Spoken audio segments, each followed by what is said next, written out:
Gloria a Dios. Se pueden sentar, amada congregación. No solamente les saludamos a ustedes de manera cariñosa y gentil, sino también a cada persona que a través de los medios de comunicación está conectado a esta transmisión para la enseñanza de hoy. Obedeciendo el buen deseo del pastor para lo que es el crecimiento, desarrollo y por ende transformación de cada uno de los hijos de Dios, me solicitó la enseñanza de hoy. Dentro del marco de la enseñanza, quiero primero darle un fundamento bíblico-teológico y luego vamos a ir direccionándonos, también con dirección no solamente bíblica, sino con perspectiva también psicológica, lo que es la personalidad. Veremos los rasgos de la personalidad, que significan los patrones que se han adquirido y que son propios de cada persona y que son persistentes ante lo que significan ciertos retos. A veces estos patrones aprendidos, adquiridos, intrínsecos dentro de nosotros, con el tiempo pueden sufrir ciertas alteraciones y entonces hablamos de trastornos de la personalidad. Rasgos de la personalidad son los patrones, trastornos de la personalidad son estos patrones repetitivos que comienzan como a tener ciertas disfunciones. Pero hay algo importante que quiero dar como una premisa inicial. Tanto los rasgos de la personalidad propia como también los trastornos que pudieran hacernos disfuncionar en nuestra personalidad, en el tiempo pueden ser corregidos y cambiados. Y mucho más cuando nosotros estamos, como lo está en la imagen de presentación de la enseñanza de hoy, estas transformaciones, renovaciones o restauraciones, que a veces incluyen la necesidad de sanidad personal en las manos de Dios. Obviamente que entonces podemos, como vasijas, como instrumentos en las manos de Él, podemos transformar nuestra vida de manera integral, o sea, en alma, espíritu y cuerpo, y convertirnos, y sobre todo en nuestra personalidad, una persona nueva en Cristo, que tiene una nueva vida en Cristo. Por eso he titulado, para darle la gracia de un fundamento bíblico, he titulado la enseñanza de hoy como el barro en las manos de Dios. Y como el apóstol viene enseñándonos sobre las parábolas, particularmente las parábolas de Jesús, hay parábolas en todas las Sagradas Escrituras.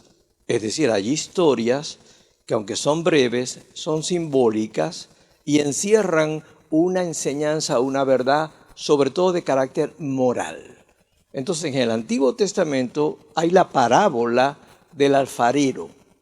Entonces voy a continuar la línea, pero voy a extraer precisamente lo solicitado y lo pertinente para hoy.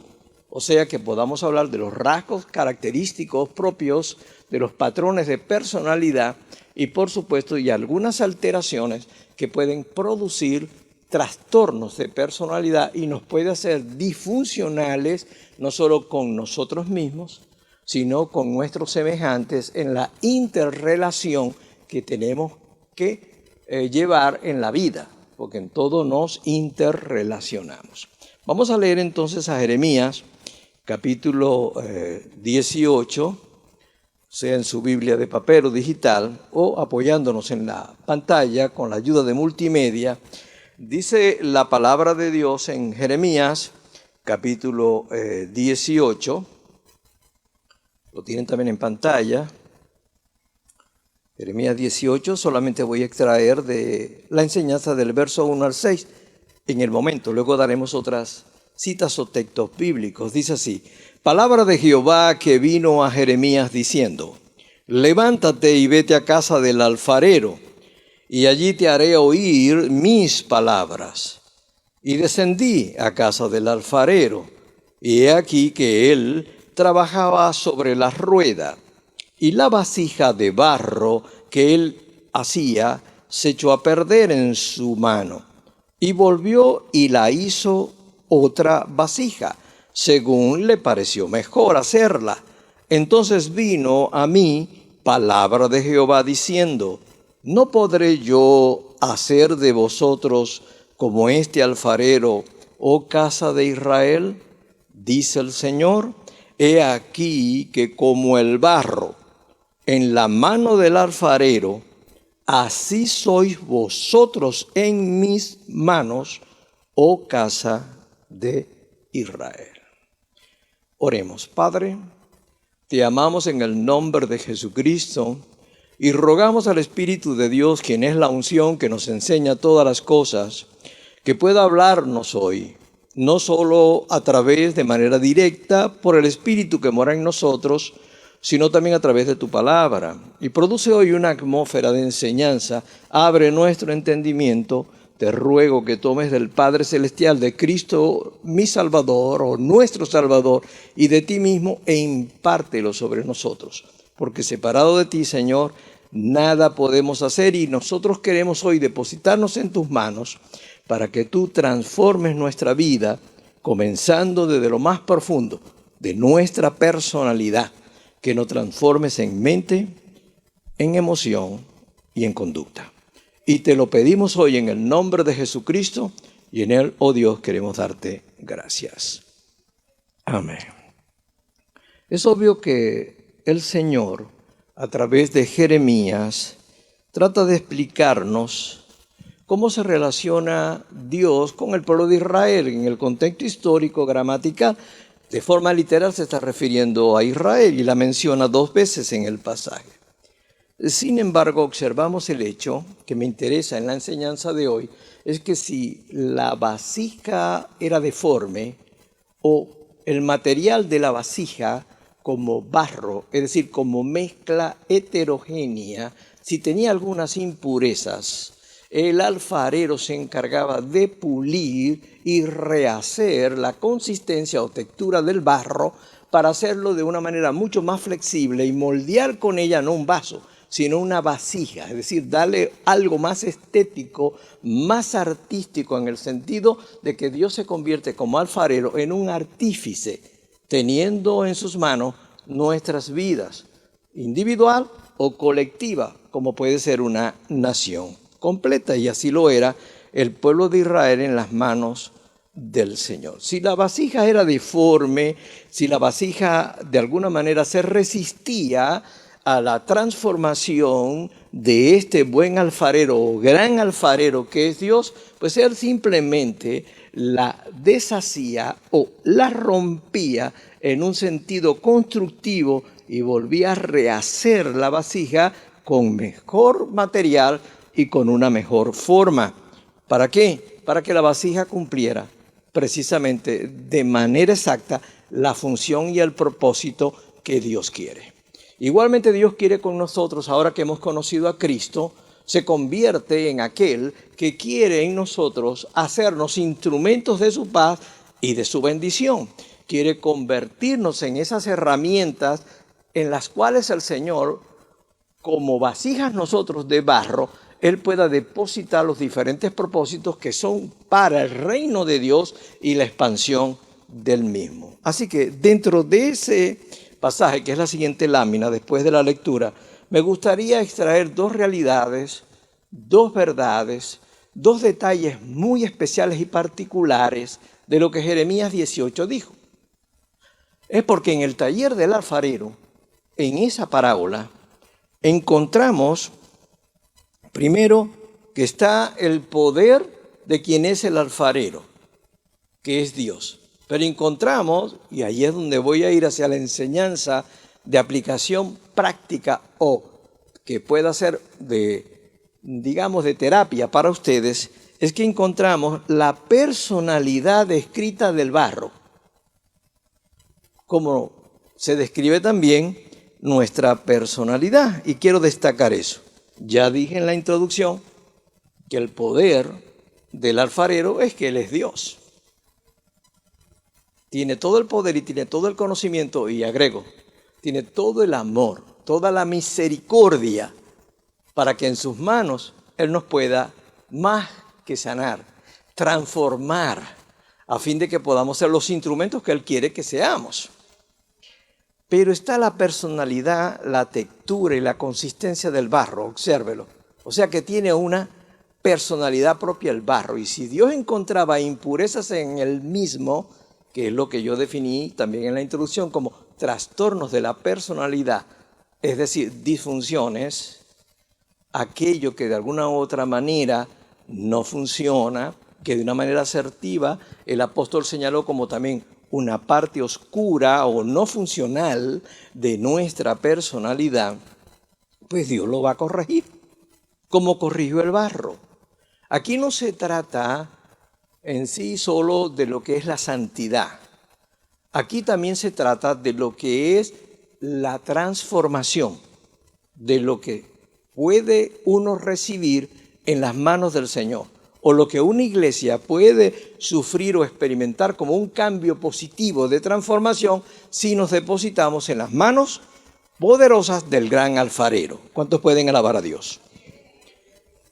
Es interesante porque es obvio que si Él tiene que volver a hacer la vasija y volver obviamente a trabajar con la textura o consistencia del barro, es porque precisamente está encontrando impurezas, imperfecciones que no le permiten el manejo y el uso adecuado de lo que es el barro. Así que entreguémonos en las manos de Dios sabiendo que Él nos va a transformar. La siguiente lámina ya es directa, ya que estamos viendo esa característica tan especial en el taller del alfarero. Entremos a la médula de la enseñanza, que es la personalidad. Puede tomar nota si lo desea. Habrá algunas láminas que si usted las quiere fotografiar lo puede hacer.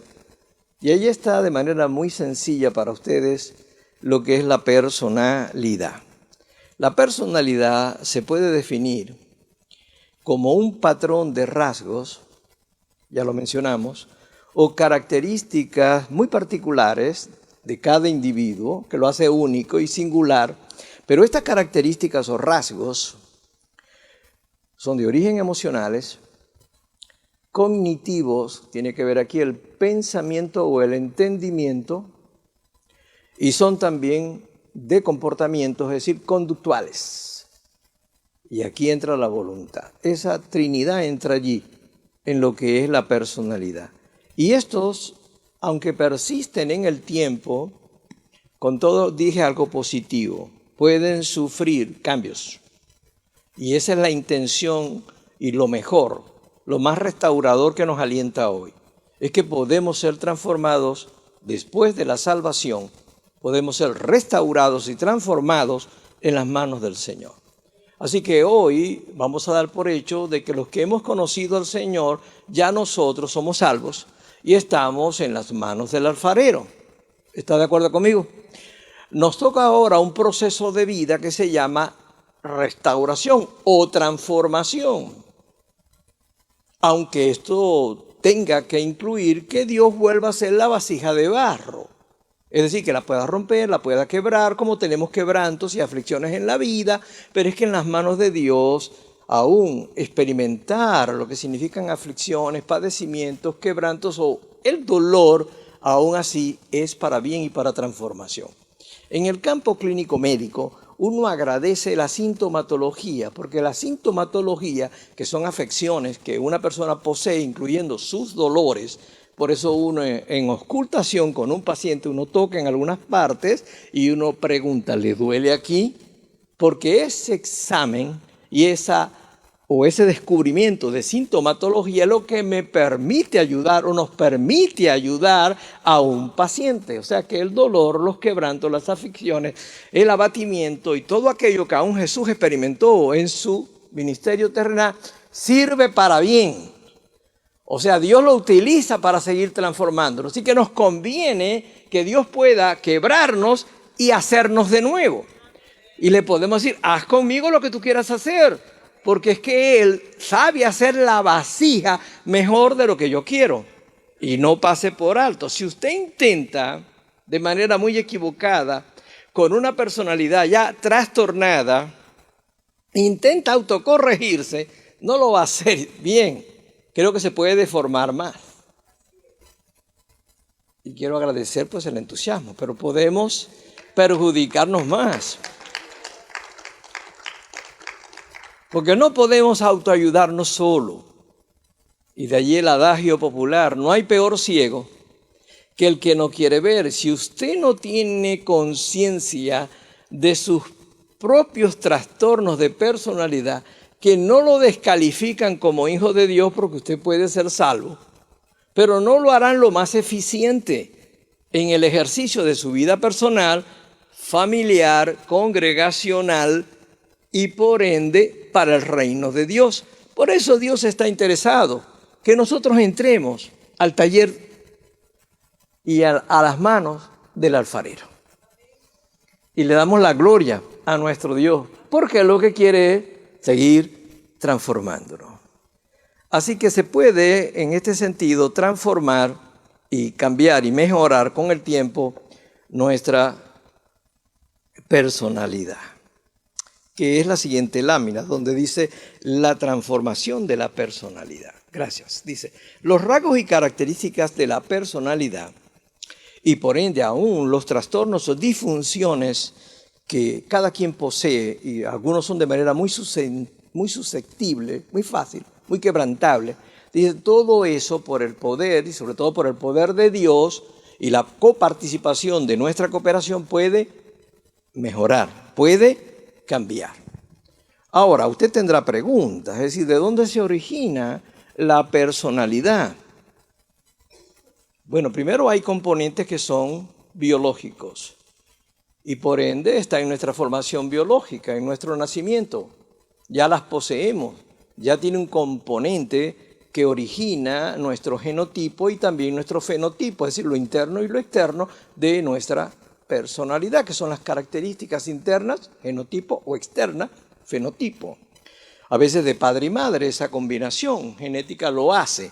Y a veces tenemos características ya adquiridas en el nacimiento y en nuestro proceso de biología hereditaria, biogenética, ya la tenemos de los padres. Y por eso que hay características hasta físicas. Te pareces a tu padre, te pareces a tu madre. Y no solamente el parecido físico, te parecen y sabemos que son las partes disfuncionales de padre o madre, que todas las tenemos porque no tuvimos padres perfectos. Eso es lo biológico, eso es lo básico. Pero la personalidad también se va adquiriendo por el ambiente que nos rodea, el entorno en el que somos criados, sobre todo en nuestras primeras etapas de infancia, que son dos etapas en la infancia. Y esas son las más frágiles, las más vulnerables, donde el barro puede torcerse o desviarse o deformarse de una manera mucho más fácil, por la vulnerabilidad de la edad. Y por último, están los otros factores que son ambientales y que como sistema que nos rodea también puede afectar o mejorar, obviamente, nuestra personalidad. Somos toda esa mezcla en realidad. Por eso necesitamos en nuestra formación una buena familia que nos ayude, obviamente, en nuestra formación o desarrollo de la personalidad. Y también necesitamos buenos ambientes donde podamos vivir, o por lo menos sanos. Y también, por eso también aún la comunidad o familia, que es la iglesia, también necesitamos que ésta sea lo más sana. Y yo diría, y agrego, lo más terapéutica. De tal manera que aparte de ser edificados por la palabra de Dios y por el cambio transformador del Espíritu Santo, también el ambiente sea de amor fraternal, de comunión unos con otros, de misericordia, de caridad cristiana, donde el bien en la casa de Dios o en la familia de Dios, que es la iglesia, nosotros lo encontramos como un refugio. De tal manera que cuando pasemos por ciertas aflicciones o necesidades, uno mismo puede decir, voy a la casa de Dios. Voy al culto, voy a hablar con el pastor, voy a hablar con mis hermanos, porque ya tengo la experiencia de que son ambientes que no afectan, sino que son ambientes espirituales que edifican a un creyente. ¿Cuántos pueden alabar a Dios? Y de allí el interés Y de allí el interés del apóstol porque esta casa, esta iglesia, esta familia de Dios tenga el mejor ambiente y que usted sea equipado, ayudado o restaurados. Además, obviamente, de la seguridad de salvación que como sello tenemos cada uno de nosotros. Así que sea lo normal, no me gusta usar mucho el término anormal. De paso no se utiliza mucho en la praxis, se utiliza más como lo saludable y no saludable, lo funcional o disfuncional. Creo que esos términos son más, digamos, más nutritivos. Y usted creo que lo acepta mal, porque si a usted en una evaluación psicológica le dicen usted es anormal, yo creo que eso le va a afectar. Le están diciendo la verdad, pero es diferente. Es mejor que le digan, usted está normal con algunas características disfuncionales que se pueden corregir. No me diga que eso no le agrada, porque es mejor, ¿verdad? De tal manera que usted no está tan desahuciado, y menos en las manos poderosas del gran alfarero. Así que es muy común que nosotros tengamos todas estas cosas, todos, que debemos en sí cambiar y mejorar. No quiero que se sienta en algún momento mal consigo mismo, ni tampoco vaya a interpretar que lo que nosotros necesitamos cambiar o corregir nos descalifica como hijos de Dios o como instrumentos del Señor. No lo tome así, de esa manera, porque aún líderes del Señor, grandes líderes del Señor, podemos nosotros fácilmente o de manera somera, no puedo entrar en un estudio acá por el tiempo y también para ajustarlo más a una forma de enseñanza bíblica, teológica, aunque también la tengo psicológica con ustedes, pero hubo grandes líderes del Señor en las Sagradas Escrituras que si uno observa los rasgos de su personalidad, es decir, los patrones de conducta que repetían, y uno veía algunas disfunciones de la personalidad de líderes bíblicos, efectivos y genuinos, uno encontraba en esa evaluación, vamos a llamarlo, en ese perfil psicológico, en ese conjunto de características que uno observa, si lo hace presente, uno puede evaluar la personalidad de algunos líderes del Señor. Y hubo una clase que se le dio a los alumnos de esta universidad. Y yo lo que hice fue de manera resumida, puede tomar nota porque no lo tengo en transparencia o en PowerPoint, pero podíamos encontrar lo siguiente. Moisés, para que usted vea, un hombre de la talla de Moisés, de la calidad en las manos de Dios de Moisés, la grandeza de Moisés, se le puede ver las características de que era un líder compulsivo. Es decir, era un hombre con la necesidad de tener el control, no para hacer daño, sino para dirigir, controlar. Esa necesidad es compulsiva y se observa. Fue compulsivo cuando mató a aquel egipcio, fue compulsivo cuando quería él solo atender a toda la congregación del pueblo de Israel, aunque Jetro, su suegro, lo corrigió. Fue compulsivo cuando golpeó la peña y lo hizo con enojo. Esas son características, mis amados hermanos. Pero ¿quién descalifica a Moisés? No lo podemos hacer. Pero podemos encontrar esos pequeños detalles que de alguna manera son disfuncionales. Pero qué bueno que Dios es clemente y misericordioso, y lo más lindo es que Dios nos usa como somos. Solamente es que si cambiamos y nos dejamos transformar, nos puede usar más todavía. Y nos puede usar de una manera mucho más efectiva.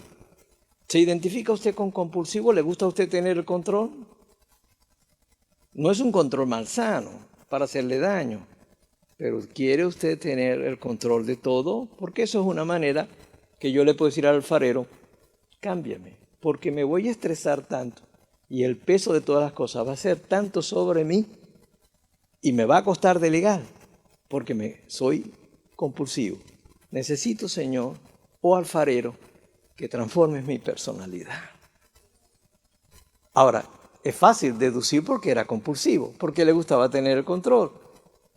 Los traumas de su infancia son evidentes y la Biblia también los explica. La separación de su madre, la adopción, vamos a llamarla así, en otra cultura, en otra sociedad, en otro idioma, la competencia, todo. No era un hijo tampoco legítimo donde estaba. Y todo eso le hizo cierto daño. Por eso es que a veces cuando uno está hablando con alguien en consejería, en lo personal soy muy compasivo con las personas. Sé que mi cara no me ayuda, lo reconozco, pero aún así soy compasivo y soy muy terapéutico con las personas. Me identifico, es decir, de manera empática con sus quebrantos.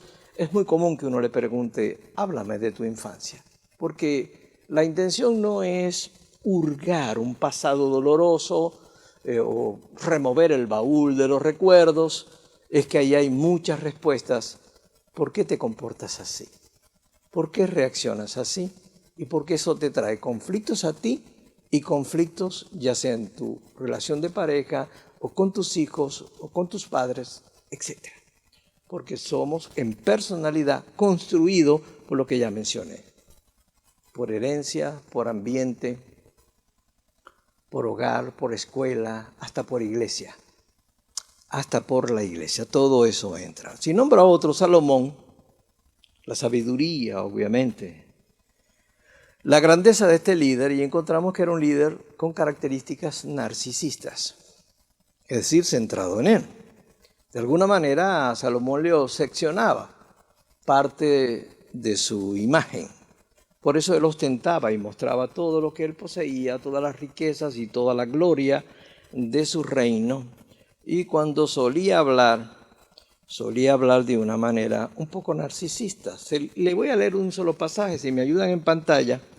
Eclesiastés capítulo 2, verso 4 al 10, aunque le voy a hacer cortes al texto para no hacerlo tan extenso. Eclesiastés lo escribe Salomón, inspirado por Dios. En el capítulo 2, a partir del verso 4, observe cómo él comienza a decir palabras y usted va a encontrar algunos términos muy personales. Engrandecí mis obras, y usted subraya mis. Edifiqué para mí, y lo subraya también, casas. Planté para mí, y usted lo vuelve a subrayar, viña.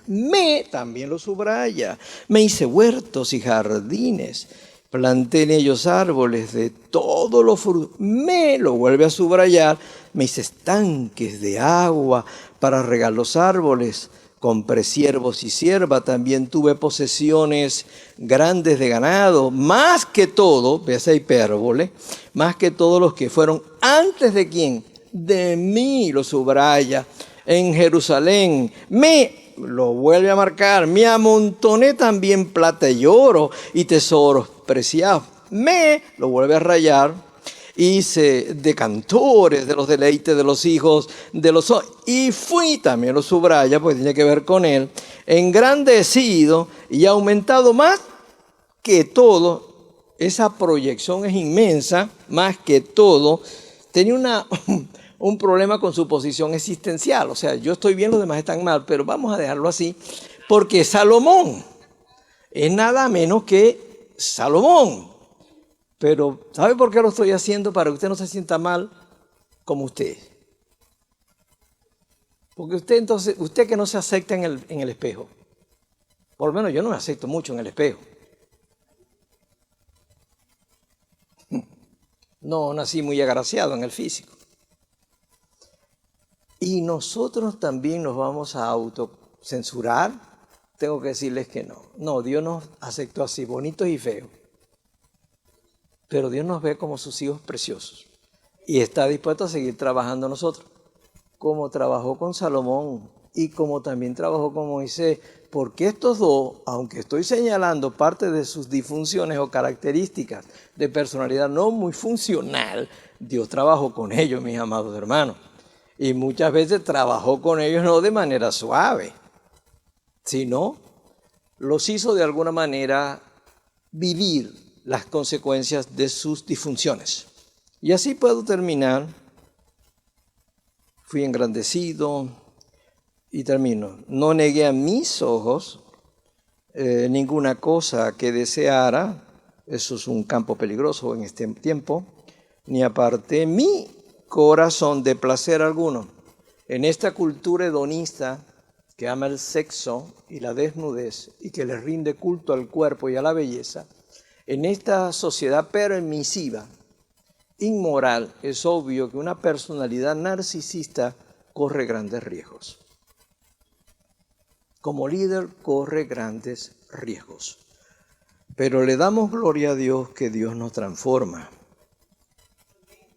Saúl, el rey Saúl tuvo un tiempo en que Dios lo usó. Y Dios hasta de manera, digamos, no totalmente dentro de su voluntad, lo ungió como rey, aunque ya Dios tenía otro plan. Pero lo ungió como rey porque Dios es fiel. Y sin embargo encontramos que tenía una personalidad disfuncional porque él era paranoico.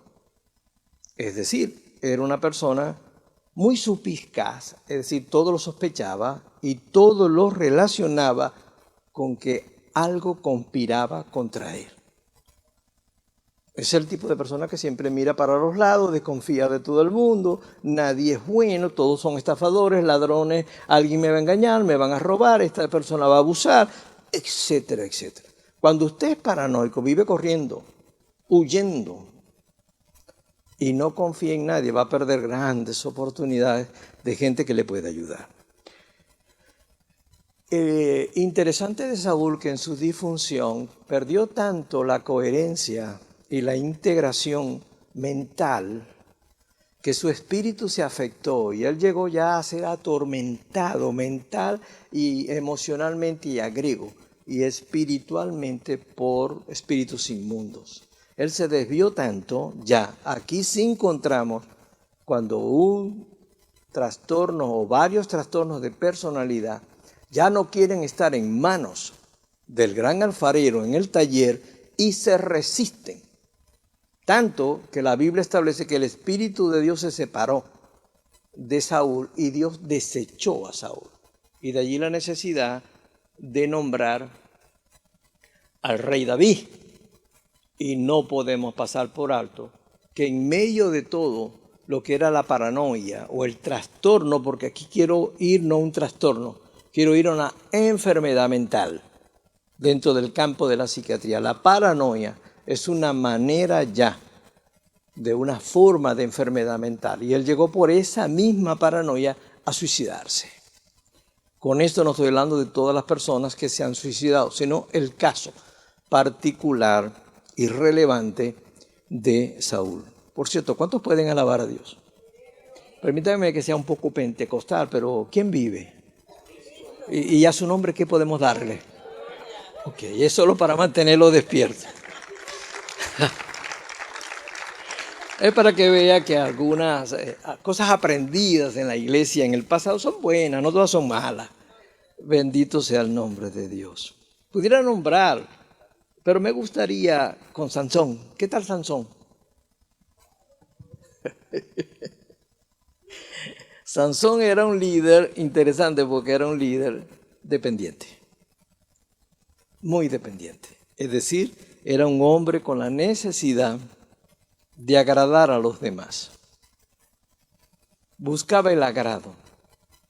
Como hoy en las redes sociales, todos quieren suscriptores, todos quieren que se marque me gusta, seguidores, fan, etc. La gente hoy en las redes sociales básicamente lo que tiene es una obsesión por darse a conocer y por mostrar la imagen. No solamente es narcisismo, pero hay mucha dependencia de la aprobación o de agradar a los demás para sentirme yo bien.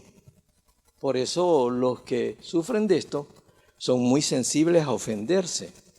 Y al ofenderse, como es la mayoría de personas cuando crecen con complejos de inferioridad o baja estima personal, tienden primero a sufrir, pero también a violentarse, porque sienten que no son tratados con la dignidad o con la honra, o simplemente se sienten ofendidos por cualquier mérito. Por eso Sansón era tan iracundo. Los Sansones modernos, como yo los llamo, todavía existen. ¿Por qué era tan carnal? Por la necesidad que buscaba de agradar.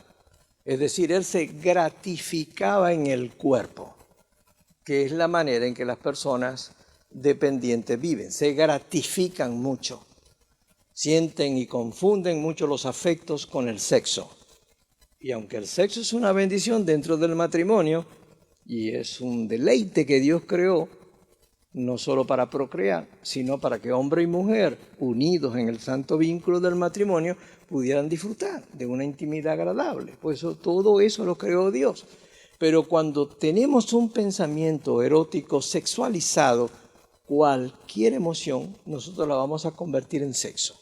Y en ese sentido hay cierta conducta obsesiva que sí la tenía, obviamente, Sansón, pero lo que más destaca es la manera en que él quería recibir era la aprobación de los demás. Por eso no le fue difícil a Dalila seducirlo. Me disculpo si alguien aquí se llama Dalila, pero me estoy refiriendo a la Dalila bíblica, porque era fácil. Sin embargo, lo interesante de él y la diferencia con Saúl, porque no quiero ahondar, pero Sansón, como algunos quieren a veces mostrar, y no tiene fundamento o registro teológico, que Sansón se suicidó.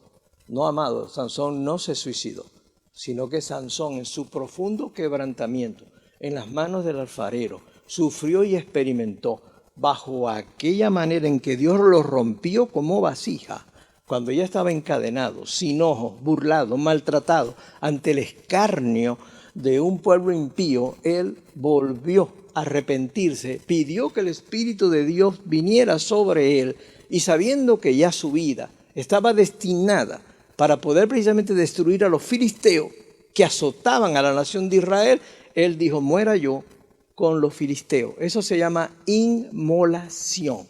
Dio su vida con tal de cumplir el propósito para lo cual Dios le dio tanta fuerza, pero que él, por sus trastornos de personalidad, no lo supo usar de manera correcta. Esa inmolación es lo que le permite a Sansón aparecer en el libro de Hebreos como uno de los héroes de la fe. Es muy totalmente distinto al suicidio claro y evidente de Saúl.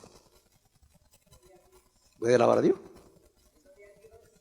Bueno, no voy a extenderme mucho por razones del tiempo, pero este me gusta. Claro, cuando estoy en consejería, uno observa el perfil psicológico de las personas en la entrevista, en las preguntas que se le hace, en el historial o mapa, genograma, se conoce como genograma, el mapa de la historia familiar. Lo relevante de las características de su personalidad, cuando creo necesario, hago test evaluativos, psicométricos, a fin de poder analizar la personalidad. Los hago de manera, consciente, pero también lo hago de una manera proyectiva. Lo hago más que todo con dibujos y en ese sentido, o imágenes. Uno está evaluando para hacerle un perfil psicológico lo más cercano que se pueda, porque no es fácil diagnosticar la personalidad, porque es algo que no se ve ni se puede tocar. La personalidad se percibe, pero no se puede ver, visualizar como otros aspectos. Entonces se requiere la participación de una persona entrenada o de un profesional. Pero me interesa Jonás y con esto voy luego hacia la conclusión final, si les parece bien. ¿Cuántos pueden alabar a Dios? Jonás era un líder, algo con trastornos de dicotomía, porque era pasivo en un sentido y era agresivo en otro. No era tanto bipolar, porque eso es una forma de enfermedad mental también. La bipolaridad es una es una forma de depresión, pero es enferma, con enfermedad mental. Pero él era pasivo en algunas cosas y era agresivo en el otro. Por eso Jonás era un hombre enojado todo el tiempo, era amargado y muy reticente. Por cierto, ¿con quién se identifica usted mientras llevo como 4 o 5? ¿Se ha identificado con alguno? Porque es una manera en que usted se va a autoayudar, aunque lo mejor que usted puede hacer es que si le interesa el tema y ha sido acertado la visión del apóstol, recuerde que hoy es genérico lo que estamos conversando, hoy solamente es una enseñanza muy superficial, es un tópico nada más. Pero si le interesa aprender más sobre, no tanto la personalidad de los demás, porque no los demás, soy yo, eres tú. Entonces le invito al centro de consejería que esta iglesia tiene. Es decir, pida cita y colóquese en las manos de los líderes que este centro de consejería en la visión apostólica el pastor sembró, para que usted también tenga ayuda para usted, herramienta para su familia o para su matrimonio, para sus hijos en general. Porque lo que queremos, y más que nosotros o el pastor, lo que quiere el buen alfarero es transformarnos, es cambiarnos en sus poderosas manos. Así que puede buscar ayuda en este sentido. Pero esa era la personalidad interesante de Jonás. Y ya, digamos, yéndome hacia el final, quisiera mostrarles una imagen. Es un poquito, tiene muchos detalles. Pueden ponerme la última imagen. Ahí está. Espero que se pueda visualizar un poco, porque obvio, tiene muchos detalles. La puede fotografiar si lo desea, o la iglesia, si tiene alguna forma, se le puede hacer llegar a través de email para que lo vea, porque eso es una síntesis. Eso es de una clínica de rehabilitación y de formación del carácter y la personalidad. Se utiliza mucho para formar líderes dentro de una iglesia. En lo personal, lo que respecta a la iglesia que pastoreo en Venezuela, a toda persona que va a ocupar un cargo, aún de oficina, o de vigilante, o de seguridad, pero sobre todo si es un cargo o un puesto que tiene que ver con el servicio espiritual, ministerial, debe ser evaluado con un perfil psicológico a fin de que en ese sentido no solamente pueda recibir ayuda en caso de que tenga alguna disfunción en su personalidad, sino que también tengamos personal dentro de la iglesia mucho más capaz. No lo hacen todas las iglesias. Muchas empresas seculares sí lo hacen. Para darle un empleo a alguien debe pasar por una evaluación psicológica y repito, la intención no es juzgar, la intención es ayudar a la persona y la empresa o la iglesia también, digamos, sin desconfiar, lo que se está es invirtiendo en que tenga buen personal, porque la intención y la visión es que la gente sea bendecida por el liderazgo que se posee o los servidores que la iglesia posee. Y de allí que hacemos. Entonces ahí está, no puedo entrar en detalles con esa imagen, en verdad es muy amplia, pero allí sí, ahí están los tipos de personalidad, los puede ver en la parte alrededor de la esfera o del círculo, ustedes pueden ver los trastornos, ahí están, histriónico, o sea, teatral, exagerado, todo es exagerado, todo lo excita, todo lo exagera, todo lo aumenta. Está el trastorno narcisista, ya lo comentamos, tiene mucha autosuficiencia, puede ser líder, pero puede amarse más a él que a Dios. Está el paranoide, que es el que ya mencionamos también con Jonás, muy suspicaz y por ende muy insociable, porque Jonás era insociable, perdónenme, Dios tuvo que tratar con él. Jonás, ese es el paranoide. Claro, uno en la iglesia tiene que lidiar con todo esto. Por eso es que el corazón de un pastor tiene que ser un corazón como el de un papá. Por eso la Biblia dice en uno de los salmos, como el padre se compadece de los hijos. No solo se compadece Dios de aquellos que le aman y le temen respetuosamente, es que un pastor también tiene que amar a las ovejas como si fueran sus hijos y en ese amor sobrellevarles, como usted perdona y pasa por alto las fallas de sus hijos, pequeños o grandes, pero lo pasa, porque el amor cubre faltas. Y agradezco su alabanza. Por supuesto, ahí hay un trastorno regular que es el antisocial. Ya estamos hablando de una persona muy desconfiada, pero sobre todo violenta y rebelde. Está el agresivo, está el trastorno obsesivo. Es decir, el obsesivo no todo es malo. El obsesivo, porque aquí no es obseso compulsivo, no lo vaya a confundir con eso.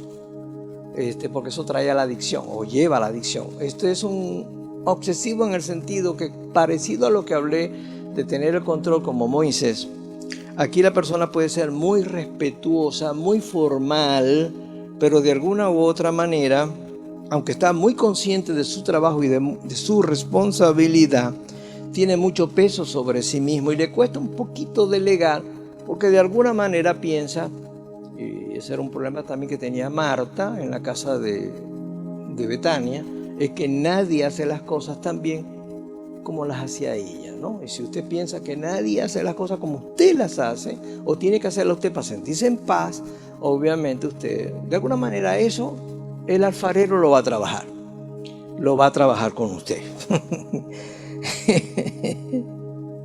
El esquizoide, que a veces se confunde con el Asperger, sí, es como solitario, como aislado, introvertido, de alguna manera a veces un poquito apático, como muy tranquilo, y a veces por eso no es muy social. El trastorno esquizotípico no está hablando de esquizofrenia, por favor, ya dije que eso era una enfermedad mental, pero este es distinto porque el esquizotípico es excéntrico, y yo diría hasta raro. Pero no raro en el sentido amanerado, sino raro en el sentido, es extraño. Y se parece un poquito al histriónico, o al teatral, y al exagerado. Y así, hermano, usted lo va a leer con calma. Repito, no tengo el tiempo. Y usted dirá, ¿la Biblia entonces no habla de eso? Claro que habla, amado. Ya se lo acabo de mencionar y le nombré algunos líderes con trastornos de personalidad. Y le pareció extraño que uno pueda tener el apoyarse también en la ciencia, en lo que Dios ha permitido, porque Dios no solamente es omnipotente, Dios es omnisciente, todo ciencia. ¿Usted cree que uno no debe hacerlo? Pablo lo hacía. Pablo de alguna manera, él estilaba un perfil psicológico, colocaba un perfil a fin de que quienes pudieran servir, fuera en el diaconado o fuera en el pastorado, cubrieran un perfil. La palabra de Dios lo tiene. Eso es un perfil psicológico. Lo registra las Sagradas Escrituras. Primera de Timoteo 3:1, yo solo voy a leer, no todo el pasaje. Y está también en Tito capítulo 1. Pero allí encontramos todo lo que está establecido para ver cómo es la personalidad de alguien, a ver si le puedo dar el cargo, aunque sea de diácono servidor o de ujier o de alguna manera pastor o quizás un servidor mayor, porque vea las características. Dígame si eso no es un perfil psicológico irreprensible. Es decir, que tenga buena reputación. Marido de una sola mujer. Lo que quiere decir es que vive en pureza moral. Que sea sobrio. Es decir, que guarde el equilibrio entre la palabra y la acción, que no haya ahí algo incongruente, que sea prudente, es decir, sabio y humilde, que sea decoroso, es decir, de buen ejemplo externo, hospitalario, quiere decir generoso, que ayuda, apto para enseñar, es decir, que comunica la verdad de Dios en forma sensible y no amenazante, como hoy se escucha el Evangelio. No dado al vino, es decir, que no sea adicto a ninguna sustancia, por así llamarlo. Ahí no cabe solo el vino. No soberbio. De paso quiero preguntar, ¿es usted soberbio o soberbia? Hoy la palabra se llama, ¿es tóxico? ¿Es tóxica? Término más nuevo. porque eso le va a traer problemas, mi amado. De paso, es una disfunción de la personalidad que necesita apoyo. El alfarero está dispuesto a trabajar con eso o ayudarle en eso. Que no sea pendenciero, que no sea iracundo, o sea, que no se dé lugar al enojo, que no peque por enojarse, apacible, no codicioso, que gobierne bien su casa, es decir, que sea un buen esposo, un buen papá, eso es lo único que está diciendo. Que tenga buen testimonio, es decir, sobre todo ante los incrédulos, los que no conocen a Dios, justo, santo, y por supuesto que no sea un neófito, es decir, alguien que está recién convertido y no tiene mucho conocimiento. Aunque parezca increíble, eso es un perfil psicológico que Pablo está planteando para ver si algunas personas califican o no. No tenemos que ser perfectos en nuestra vida cristiana. No podemos tampoco demandarnos demasiado más allá de lo que nosotros no podemos dar. Tenemos que aprender a aceptarnos con nuestras imperfecciones, aunque eso no me conformará para quedarme como estoy, porque ya dije en la introducción, puedo cambiar, y más en manos del alfarero. O si voy a buscar ayuda terapéutica que me apoye, como el centro de consejería o en las manos de algún profesional. De paso hago una pregunta: ¿ha participado usted en grupos de terapia?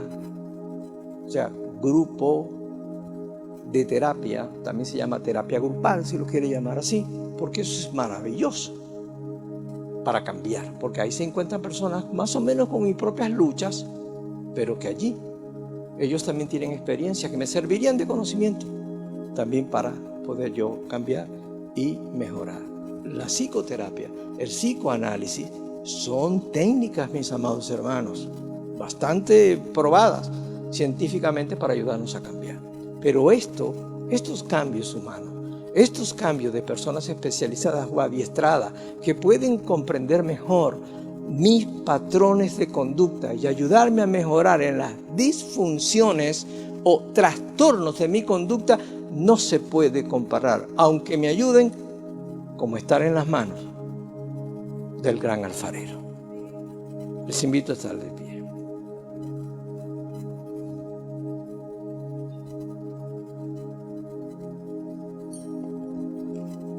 Gloria a nuestro Señor. Padre bueno, Dios Todopoderoso, no solo te amamos, te expresamos de manera sincera, te necesitamos. Te necesitamos. Hablo en primera persona, Señor. Ayúdame a cambiar. Ayúdame a ser alguien mejor. Ayúdame a dejar atrás todo aquello que aprendí, pero que no es sano, no es funcional, no es saludable.